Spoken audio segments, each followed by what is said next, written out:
Hello again, it's Kim Collins here from Team Collins. Now, as you know, we've been answering some questions on social media, and a lot of you have been sending in questions, and we're trying to answer some typed, some video.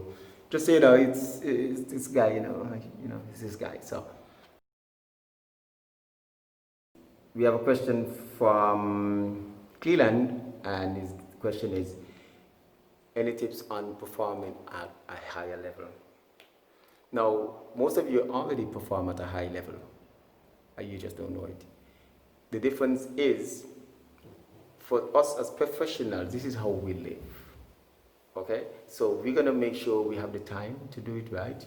We're gonna need the resources to have the right coaches, the right supplements, the right shoes. Shoes are important to make sure you don't get injured. You'll be surprised how many shoes a professional will have every year because we need those amount of shoes to protect the body.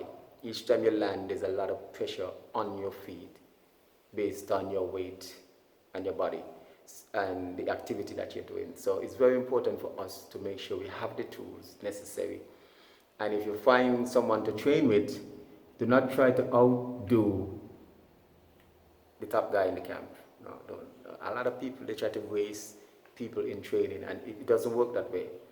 You cannot compete while training. You train to compete. It's a difference. So some people who compete every day in training, you find by the time the competition come, their body is done. You're not Superman, okay? Take your time, and once you can go to low level competition and work your way up, then you will see at what level you're able to do well at. It's not for everybody, but I recommend you go to low level competition, build your confidence, and then you work your way up and see if you have what it takes. So I hope that explained what you asked, and I'm hoping for a follow-up. If I didn't, just let me know, and I'll try to explain it some more for you. So, peace, love, prosperity. So this next question came from G Matters on Instagram. Now the question is, what type of drills or exercises that made it better for speed? Now there are tons of exercises that you can do, but for me, question was for me. I find that speed bound was very helpful. The speed bound is what you need going down the track in the last part of the race to help you stay relaxed, stay composed, and maximize your stride length. The thing is, you need to know how long can my strides be to maximize efficiency. Some people, your strides are way too short, and some people are trying to overextend, which we call it overstride, too much, which is why you're not maximizing your true potential. I love the Indian jumps, and if you do the Indian jump, you will find that if you take a picture while doing it and you turn it sideways, that's what you want coming out of the blocks. There are a lot of exercises you can do to help, and you don't even know it's helping. Another one of my favorites is the sled. The difference is most people will put like 100 pounds on the sled or more. Now the sled is to have a minimal impact in terms of resistance. It's not there to frustrate you, it's not there to torture you, and it's not there to destroy your back either.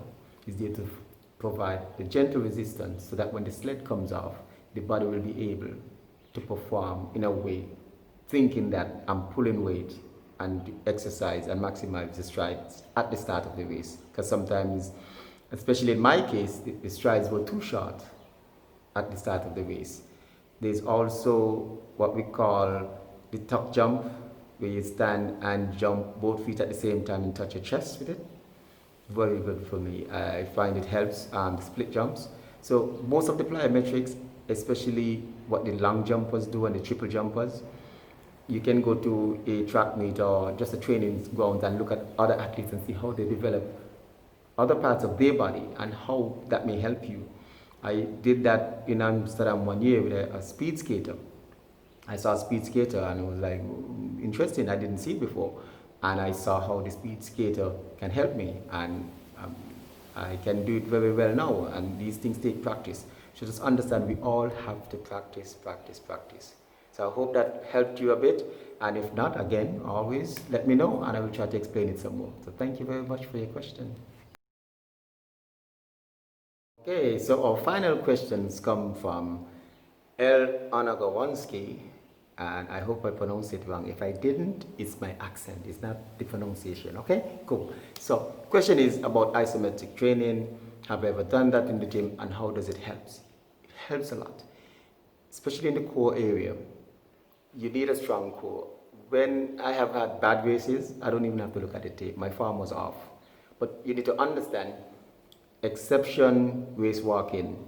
Race walkers, both feet have to be on the ground at the same time. It's a rule.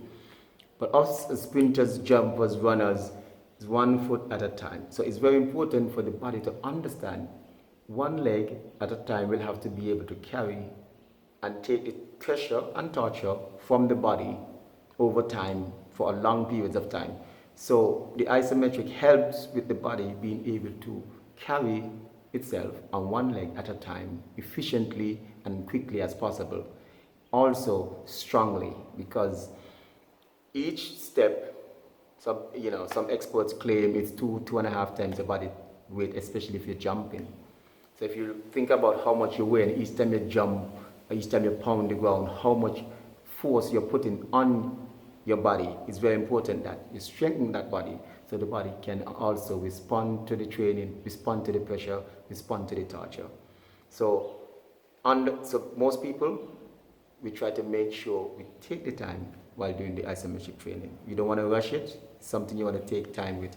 And people generally do this after training or before training. Some people decide. But for me, it is incorporated within the training. So there's sometimes you have something doing and you may use that as what we call active rest and then go back to whatever you were doing.